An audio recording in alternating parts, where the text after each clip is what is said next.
Hello mga kapsat! Ayan, for today's video ay magpe-prepare tayo ng dinner. Ayan, kasi may bisita kami ngayong dinner.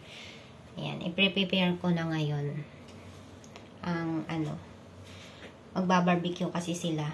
Ayan. Dahil mahilig sila amo ko sa seafood. Ayan, puro seafood ngayon ang babarbecue nila.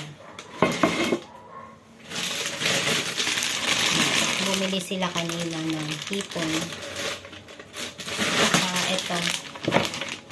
Hindi ko alam kung paano nila anuhin to.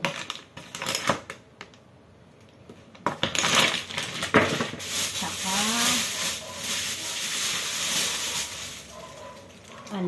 this one. Talaba. Lalaki man.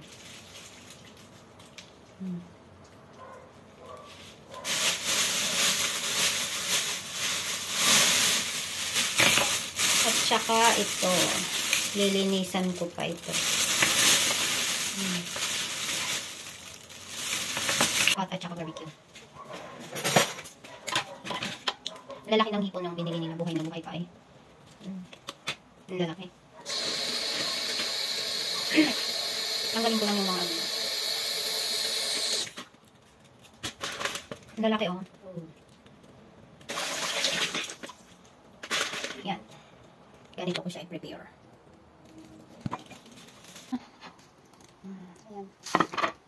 Hindi ko alam kung ano to. Paano nila lutuin to. Snail. Nakakain din pa.